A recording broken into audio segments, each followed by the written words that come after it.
آپ دیکھ رہے ہیں سیرت النبی انٹرنیشنل فورم، قسط نمبر 295، یثرب مقام ہجرت، 17واں حصہ۔ بیعت عقبہ ثانیہ کے بعد جب تمام جانثار انصار نے بیعت کر لی تو حضرت عباس بن عبادہ بن نضلہ رضی اللہ تعالیٰ عنہ ایک انصاری نے گزارش کی کہ یا رسول اللہ، اس ذات کی قسم جس نے آپ کو حق کے ساتھ مبعوث فرمایا، اگر آپ کی منشا ہو تو ہم کل صبح مینا میں اکٹھے ہونے والے مشرکین پر اپنی تلواروں سے حملہ کر دیں۔ رحمت دو عالم صلی اللہ علیہ وسلم نے ارشاد فرمایا، ہمیں ابھی اس امر کی اجازت نہیں، تم اب اپنی آرام گاہوں کی طرف چلے جاؤ اور آرام کرو۔ چنانچہ ہم واپس چلے آئے اور صبح تک خوب سوئے۔ ساری احتیاطی تدابیر کے باوجود کفار مکہ کے کانوں میں اس اجتماع کی بھنک پڑ گئی۔ جب صبح ہوئی تو ہم کیا دیکھتے ہیں کہ مکے کے روسا ہمارے خیموں کی طرف آ رہے ہیں۔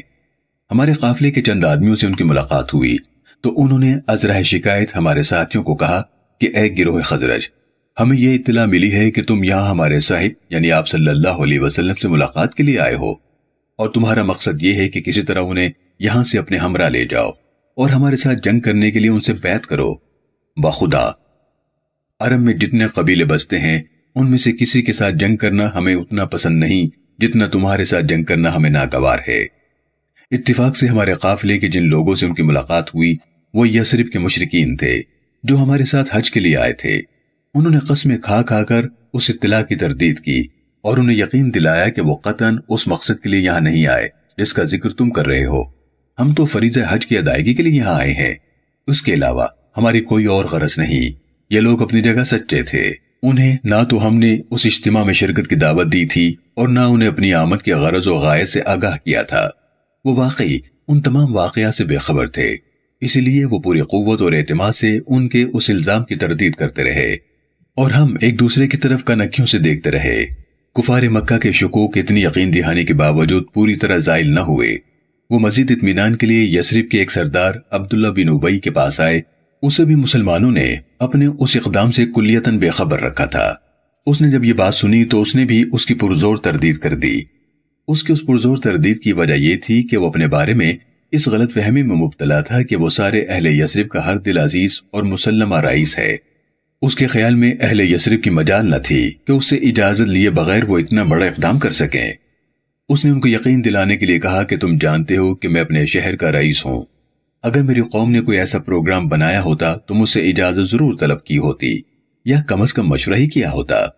جب کسی نے اس سے اس سلسلے میں کوئی بات تک نہیں کی تو یقیناً یہ ایک جھوٹی افواہ ہے جو کسی بدخواہ نے پھیلا دی ہے۔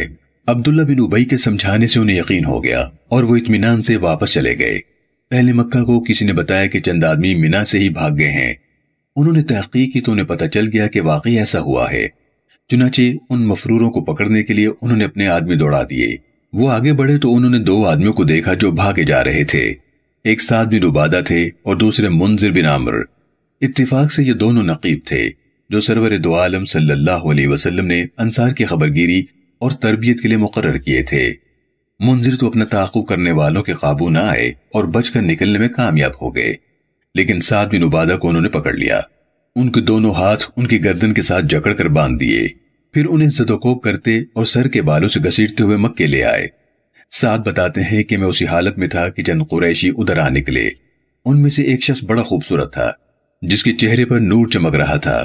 میں نے سوچا کہ ان میں سے اگر کسی سے بھلائی اور خیر کی توقع کی جا سکتی ہے تو وہ یہی خوبرو شخص ہے، لیکن جب وہ میرے نزدیک آیا تو اس نے میرے منہ پر زناٹے دار تماچوں کا می برسا دیا۔ میں بہت مایوس ہو گیا۔ جب وہ مجھے یوں گھسیٹ رہے تھے اور زدوکوب کر رہے تھے تو ایک شخص میرے قریب آیا اور بڑی رازداری سے مجھے کہنے لگا کہ تیرا یہاں کسی قریشی کے ساتھ دوستی کا معاہدہ ہے؟ میں نے کہا کہ ہاں، جبیر بن مطعم کے کارندے میرے علاقے میں سامان تجارت لے کر جاتے تھے تو میں ان کو اپنی پناہ میں لے لیتا تو کسی کی مجال نہ ہوتی کہ ان پر دست درازی کر سکے۔ اسی طرح حارث بن حرب بن امیہ جو ابو سفیان کا نائب تھا کے ساتھ بھی میرے دوستانہ مراسم ہیں۔ اس شخص نے کہا خدا تیرا بھلا کرے، تم ان دونوں کی دہائی کیوں نہیں دیتے؟ چنانچہ میں نے ان دونوں کا نام لے کر دہائی دی۔ وہ آدمی جلدی ہی ان کی تلاش میں نکلا۔ وہ اسے مسجد حرام میں کعبے کے پاس مل گئے۔ اس نے انہیں جا کر کہا کہ خزرج قبیلے کے ایک شخص کو ابتح میں لوگ مار رہے ہیں اور وہ تم دونوں کی دہائی دے رہا ہے۔ انہوں نے پوچھا وہ کون ہے؟ اس شخص نے بتایا کہ اس کا نام سعد بن عبادہ ہے۔ نام سن کر بولے وہ تو واقعی ہمارا محسن ہے، ہمارے کرندے جب اس کے علاقے میں جاتے ہیں تو وہی ان کو اپنی پناہ دیتا ہے اور ہر قسم کے ظلم و تعدی سے انہیں بچاتا ہے۔ وہ دونوں آئے، تب سعد کو ان بے رحموں کے جور و تشدد سے نجات ملی۔ یہ شخص جس نے پیغام رسانی کی اور سعد کی نجات کا باعث بنا وہ ابو بختری بن ہشام تھا، اور جس خوبصورت شخص سے سعد نے بڑی توقع وابستہ کی تھی لیکن اس نے تماچوں سے اس کی گالوں کو لال سرخ کر دیا تھا، اس کا نام سہیل بن عمرو تھا۔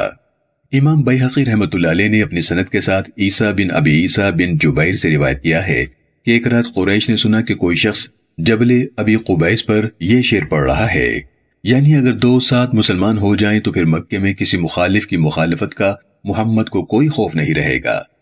جب صبح ہوئی تو حضرت ابو سفیان حاضرین سے پوچھنے لگے کہ یہ 2 ساتھ کون ہے؟ کیا ان سے مراد سعد بن بکر یا سعد بن حدیم ہے؟ وہ دن بھر قیاس آرائیاں کرتے رہے لیکن کسی حتمی نتیجے تک نہ پہنچ سکے۔ جب دوسری رات آئی تو کسی نے بلند آواز سے یہ اشعار پڑھے، اے سعد یعنی اوس کے ساتھ تو مددگار بن جا، اور اے خزرجی سرداروں کے ساتھ تم بھی ان کی امداد کرو۔ اے دونوں سعدو، تم ہدایت کی طرف دعوت دینے والے کی دعوت کو قبول کرو اور اللہ سے یہ تمنا کرو کہ وہ تمہیں فردوس بری میں جگہ دے، کیونکہ اللہ کا ثواب اس کے لیے جو ہدایت کا طلبگار ہے۔ جنت الفردوس ہے جو بڑا گنجان اور سرسبز ہے۔ جب صبح ہوئی تو حضرت ابو سفیان رضی اللہ عنہ کہنے لگے، اللہ کی قسم وہ سعد بن معاذ اور سعد بن عبادہ ہی ہیں۔ محترم سامعین و ناظرین کرام، اللہ رب العالمین قرآن مجید فرقان حمید کی سورۃ الاحزاب میں ارشاد فرماتا ہے، ما کان محمد ابا احد من رجالکم ولکن رسول اللہ وخاتم النبیین وکان اللہ بکل شیء علیما، یعنی محمد صلی اللہ علیہ وسلم تمہارے مردوں میں سے کسی کے باپ نہیں ہے لیکن وہ اللہ کے رسول ہیں اور سب انبیاء کے آخر میں یعنی سلسلہ نبوت کو ختم کرنے والے ہیں، اور اللہ ہر چیز کا خوب علم رکھنے والا ہے۔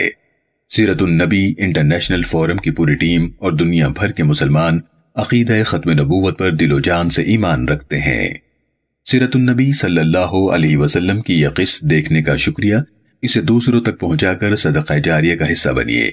ہم کسی بھی قسم کی غلطی کے لیے معذرت خواہ ہیں اور معتبر دلیل کی بنیاد پر اپنی اصلاح کے لیے شکر گزار ہوں گے، جبکہ آپ کی پرخلوص دعاؤں کے طلبکار ہیں۔ جزاکم اللہ خیرا کثیرا۔ مزید آگے جاننے کے لیے ہمارے چینل سیرت النبی انٹرنیشنل فورم کو سبسکرائب کر لیجئے اور بیل کے بٹن کو دبا دیجئے تاکہ آپ کو آنے والی ہماری ہر نئی ویڈیو کی بر وقت اطلاع مل سکے۔